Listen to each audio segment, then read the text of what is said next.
এখন তারা মমতাকে ওই ছেঁড়া জুতোর মতো ছুঁড়ে ফেলে দেবেন। কংগ্রেসের নেতারা এতটা বোকামো করবেন না যে তারা মমতাকে তাদের দলে নেবে। কোনো নিষ্ঠাবান কংগ্রেস কর্মী মমতাকে তাদের দলের অন্তর্ভুক্তি মেনে নেবে না। যদি মমতাকে কংগ্রেস তার দলে স্থান দেয় তাহলে অন্ততপক্ষে পশ্চিমবঙ্গের মাটিতে দলটা উঠে যাবে। অভিষেক বন্দ্যোপাধ্যায়কে দলের সেকেন্ড ইন কমান্ড বানানো হয়েছিল, এখন কল্যাণ বন্দ্যোপাধ্যায়রা বলছেন যে ওকে সরান, ওরা উদ্ধত্ত প্রচুর। কি ব্যাপার? আজই 6টার মধ্যে সিআইডি অফিসে হাজিরা দিতে হবে অভিষেক বন্দ্যোপাধ্যায়কে, নির্দেশ আদালতের এমনটাই রয়েছে। কিন্তু বিচারপতির একটা প্রশ্ন রয়েছে যে আপনি হাজিরা এড়াচ্ছেন কেন? এবার কি তাহলে পুরোপুরি ফেঁসে গেলেন অভিষেক বন্দ্যোপাধ্যায়? আজই কি গ্রেপ্তার হতে মমতা বন্দ্যোপাধ্যায়ের সামনে এই মুহূর্তে কংগ্রেসে যোগ দেওয়া ছাড়া আর কোনো বাস্তবসম্মত পথ নেই? আপনি কি এই মূল্যায়নের সঙ্গে একমত নাকি? আমার মূল্যায়নটা ভিন্ন। মমতা বন্দ্যোপাধ্যায়কে বিজেপির সঙ্গেই সহবত করতে হবে। কেন মমতা বন্দ্যোপাধ্যায়ের রাজনৈতিক জন্মটা হয়েছে আরএসএস এর পরিকল্পনায় বিজেপির স্বার্থ পূরণ করার জন্য। আজকে বিজেপির স্বার্থ পূরিত হয়ে গেছে। বিজেপি তারা মন্ত্রিসভায় এসে গিয়েছেন। এখন তারা মমতাকে ওই ছেঁড়া জুতোর মতো ছুঁড়ে ফেলে দেবেন। কিন্তু সেটা দিতে গিয়ে আবার ভয় পাচ্ছেন যে আর এই মুহূর্তে তো বিরোধী পরিষদটা বামপন্থীরা দখল করে নিল। সেই জন্য একটা কিছু বিকল্প রাখতে হবে। তাই এইসব যে দেখছেন নাটক মমতাকে নিয়ে, আপনি লিখে রাখুন আলটিমেটলি মমতা বিজেপির তৈরি করা কোনো একটি দল বা বিজেপির সঙ্গেই সহবত করবে। অভিষেক বন্দ্যোপাধ্যায়কে কংগ্রেসের সাধারণ সম্পাদক করার সম্ভাবনার কথা শোনা যাচ্ছে, এটা কি কংগ্রেসের সাংগঠনিক বাস্তবতার সঙ্গে খাপ খায়? এগুলো সব গুজব তৈরি করছে। এই গুজব তৈরি করছে তৃণমূলের ওই যে সমস্ত চেলাচামুন্ডা চারিদিকে গুন্ডামি চুরি বাটপাড়ি সব করে বেরিয়েছে, তাদের পিঠের চামড়া চলে যাবে তো তাদের একটু বাঁচিয়ে রাখবার জন্য এইসব গপ্প তৈরি করা হচ্ছে। কংগ্রেসের নেতারা এতটা বোকামো করবেন না যে তারা মমতাকে তাদের দলে নেবেন। এটা আমার যা হিসেব। এখন জানি না তারা কি করবেন। রাজনৈতিক হারিকিরি অনেক সময় অনেক দল করে, সেটা তো তাদের উপর নির্ভর করছে। আপনি বলছেন যে তৃণমূলের নেতারা, যে সমস্ত নেতারা আমরা দেখতে পাচ্ছি একদম শুধু নবদ্বীপ থেকে কাকদ্বীপ সব জায়গাতেই একটাই চিত্র, যে তৃণমূলের পুরপ্রধান থেকে শুরু করে স্থানীয় নেতা, জেলা সভাপতি সব একাধারে অ্যারেস্ট হচ্ছেন এবং তাদেরকে পাবলিকের মানে রীতিমতো একটা লিঞ্চিং এর মুখে পড়তে হচ্ছে তাদেরকে। আমি বলবো তৃণমূল থেকে তো বলা হচ্ছে রাজনৈতিক হিংসার শিকার হচ্ছেন তৃণমূল কর্মীরা। আপনি কি বলবেন? এই যে ঘটনাটা বিজেপি ঘটাচ্ছে পরিকল্পিতভাবে, তাতে কিন্তু তারা প্রকৃতপক্ষে তৃণমূলের প্রতি একটা সহানুভূতি তৈরি করাচ্ছে, আমি বলে দিলাম। কেন এই সমস্ত চুরি বাটপাড়ি তো বিজেপি এবং তৃণমূল তারা যৌথভাবেই করেছে। বামপন্থীদের বিপদে ফেলবার জন্য এই সমস্ত পরিকল্পনা করেছে। যারা তৃণমূলের নেতা ছিলেন তারাই ঘুরে আজকে বিজেপির নেতা হয়েছেন, মুখ্যমন্ত্রীও হয়েছেন। এটা তো বুঝতে হবে। এখন এরা এইসব করে তৃণমূলের ঘৃণিত ব্যক্তিদের প্রতি একটা সহানুভূতি তৈরি করার চেষ্টা করছেন। আর তাদের যে মূল অপরাধ, সেই মূল অপরাধের যুক্তিসঙ্গত পরিণতির দিকে না গিয়ে এইসব কাণ্ড ঘটিয়ে মানুষকে খুব ব্যস্ত রাখার চেষ্টা করছেন। এর বাইরে আর কিছু না। আপনি একটা কথা বললেন যে কংগ্রেস কি এতটাই সস্তা যে মমতা বন্দ্যোপাধ্যায়কে জায়গা দেবে? আমি বলবো পশ্চিমবঙ্গের প্রদেশ কংগ্রেস কি মমতা বন্দ্যোপাধ্যায়ের প্রত্যাবর্তন সহজভাবে মেনে নেবে, নাকি প্রবল অভ্যন্তরীণ বিরোধ তৈরি হবে? আমি ওদের ভেতরে কি হচ্ছে, কার কি যুক্তি আমি জানি। আমি আমার কথা বলতে পারি। আমি আমার যে মূল্যায়ন, সেই মূল্যায়নে বলতে পারি কোনো নিষ্ঠাবান কংগ্রেস কর্মী মমতাকে তাদের দলের অন্তর্ভুক্তি মেনে নেবে না।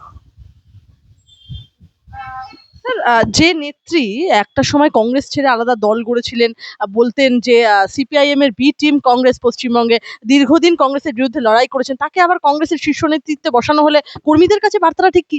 দলটা উঠে যাবে।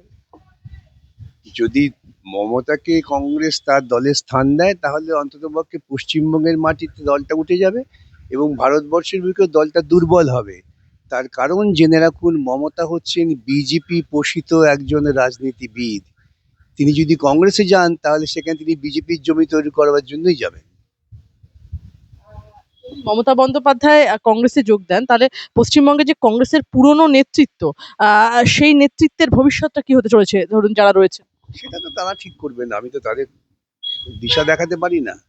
তো আমি একটা কথা বলতে, আমি মান্নান সাহেবের একটা বক্তব্য শুনলাম, আহ, যুক্তিসঙ্গত সঠিক বক্তব্য করেছেন। এটাই কংগ্রেসের সাধারণ কর্মীদের মানসিকতা বলে আমি মনে করি। মমতা বন্দ্যোপাধ্যায় কি আজ এমন একটা অবস্থায় পৌঁছেছেন যেখানে জাতীয় রাজনীতিতে টিকে থাকার জন্য তাকে সেই কংগ্রেসের আশ্রয় নিতে হচ্ছে, যাকে একসময় তিনি অপ্রাসঙ্গিক বলেছিলেন? আগামী দিনে কংগ্রেসের মিছিলে কি মমতা বন্দ্যোপাধ্যায় এবং অভিষেক বন্দ্যোপাধ্যায় যদি নেতৃত্ব দেন, তাহলে পশ্চিমবঙ্গের কংগ্রেস কর্মীদের প্রতিক্রিয়াটা কি হবে? বলবো না, আপনি যে দেখবেন বিজেপি তৈরি করা একটা দলে মমতা এবং অভিষেক নেতৃত্ব দিচ্ছে। কংগ্রেস কোনো সৎ কংগ্রেসই ওকে মেনে নেবে না। আব্দুল মান্নান সাহেবের একটা কথা বললেন, আমি বলবো নর্দমার জল গঙ্গাকে অপবিত্র করে দেয় বলছেন আব্দুল মান্নান, কি বলবো?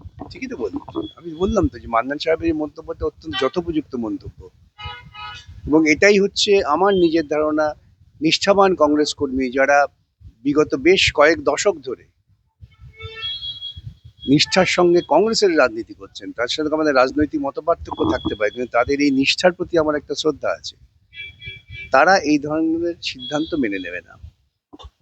স্যার, কংগ্রেস কি আজ এতটাই সাংগঠনিকভাবে দুর্বল যে পশ্চিমবঙ্গে নিজেদের পুনর্গঠনের বদলে মমতা বন্দ্যোপাধ্যায়ের উপর নির্ভর করার কথা? এটা আমাকে জিজ্ঞেস করতে লাভ নেই, আমি তো কংগ্রেসের পরিচালক নই। এটা জিজ্ঞেস করতে হবে কংগ্রেস নেতাদের। মমতা বন্দ্যোপাধ্যায়ের মানে এই যে প্রত্যাবর্তন, এতে কি কোথাও গিয়ে কংগ্রেসের যে বর্তমান নেতৃত্ব রয়েছে তারা কার্যত আপনার নজরে গুরুত্বহীন হয়ে পড়বে? দলটাই গুরুত্বহীন পড়বে যদি মমতা ক্ষমতায়, মমতার সঙ্গে কংগ্রেস কোনো রকম বোঝাপড়া করে। কংগ্রেস ও তৃণমূল এক হলে পশ্চিমবঙ্গে বামেদের জন্য কি নতুন রাজনৈতিক সুযোগ তৈরি হবে? বামেদের রাস্তা পরিষ্কার। আপনি দেখবেন নির্বাচনের পরে পরে আমি পোস্ট করেছিলাম যে মুখোশ সরে গেছে, এখন মুখোমুখি লড়াই, এখন সরাসরি লড়াই, দক্ষিণপন্থী আরএসএস এর বিরুদ্ধে বামপন্থীদের লড়াই, এর মাঝখানে কোনো রকম আর দ্বিধাদ্বন্দ্ব নেই। কিন্তু দ্বিধাদ্বন্দ্ব তৈরি করবার জন্য আবার টাকা পয়সা দিয়ে আরএসএস মমতাকে বাঁচিয়ে রাখার চেষ্টা করবেন। যদি মমতা বন্দ্যোপাধ্যায় কংগ্রেসে যান, তাহলে পশ্চিমবঙ্গের প্রধান বিরোধী শক্তি হিসেবে বামেদের সম্ভাবনা, আপনাদের সম্ভাবনা কতটা বাড়বে? বামেরা সবসময় বিরোধী শক্তি। যখন এ রাজ্যে মমতা 15 বছর ক্ষমতা করেছে তখন বিরোধী শক্তি বিজেপি ছিল না।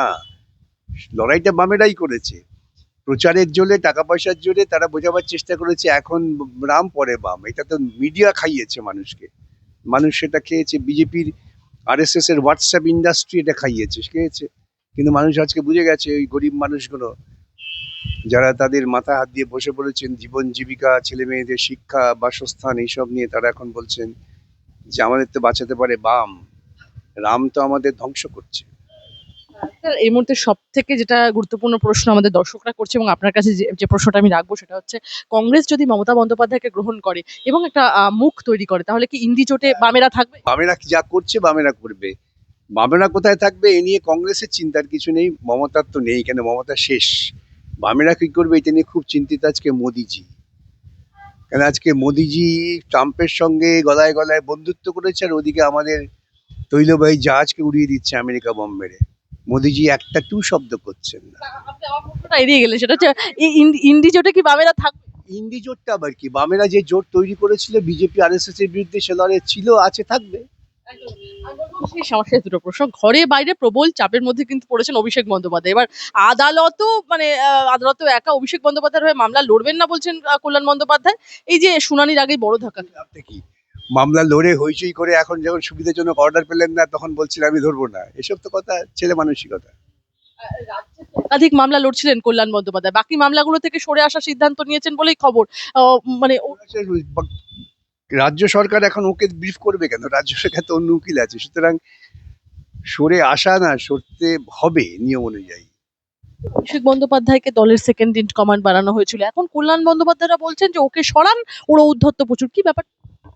এতদিন তো খুব মহানায়ক বলছিলেন, আমাদের সেনানায়ক। একজনকে তো বলতে শুনিনি তখন যে না উনি সেনানায়ক হওয়ার যোগ্য নন। এইসব কথা বলে লাভটা কি? আগে বলা উচিত ছিল। অবশ্যই, যদি আমি মনে করি যে আমার মাথা পরে একজন অযোগ্য অপদার্থ লোককে বসানো হচ্ছে, তাহলে আমি বলবো যে আমি তোমাদের এই অযোগ্য যে গোষ্ঠী তার সঙ্গে নেই। সেটা বলার তো সাহস করা হয়নি তখন। কল্যাণ বন্দ্যোপাধ্যায়কে বিলম্বিত বোধোদয়? তা ওকে জিজ্ঞাসা করবেন প্লিজ, বোধোদয় আদৌ হয়েছে কিনা এটা ওকে জিজ্ঞেস করবেন। এই প্রশ্ন আপনার কাছে, আজই 6টার মধ্যে সিআইডি অফিসে হাজিরা দিতে হবে অভিষেক বন্দ্যোপাধ্যায়কে, নির্দেশ আদালতের এমনটাই রয়েছে, কিন্তু বিচারপতির একটা প্রশ্ন রয়েছে যে আপনি হাজিরা এড়াচ্ছেন কেন? এবার কি তাহলে পুরোপুরি ফেসে গেলেন অভিষেক বন্দ্যোপাধ্যায়? আজই কি গ্রেপ্তার হতে? এটা তো অকারণ এরা জটিলতা তৈরি করেছে। সাধারণ ব্যাপার,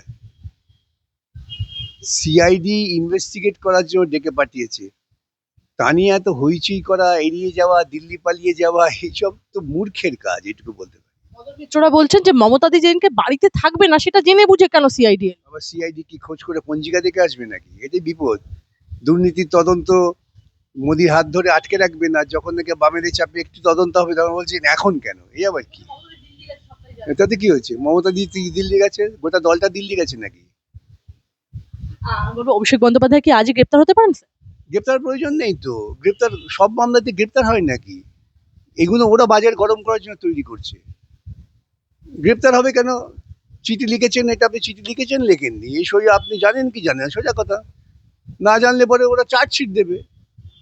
এটা কিন্তু গ্রেপ্তার দরকার নেই। গ্রেপ্তার কখন করে? গ্রেপ্তার করে যখনই যে একজনকে হেফাজতে নিয়ে নতুন তথ্য উদ্ঘাটন করতে হবে, তখন গ্রেপ্তার করে। অভিষেক বন্দ্যোপাধ্যায় হাজিরা বারবার এড়িয়ে যাচ্ছেন কেন? ওরা অতিরিক্ত বুদ্ধিমান লোক, বুদ্ধিমানদের পরামর্শ আছেন তাই। সে আমি কি করে বলবো? ওদের কে পরামর্শদাতা, তারা বলতে পারবে। তাহলে আমি বলবো এই যে বলছেন যে কতগুলো সহজ প্রশ্নের উপর ভিত্তি করে থাকে মানে সিবিআই সিআইডির জেরার ব্যাপারটা, কিন্তু সেই সহজ প্রশ্নের উত্তর আদৌ কি অভিষেক বন্দ্যোপাধ্যায় দিতে পারবেন? তা আমি কি করে বলবো? তো মহা মুশকিল। যিনি চিঠি লিখেছেন তিনি বলতে পারবেন। না না, আমার তো পরামর্শটা নেয়নি, আমি বলবো।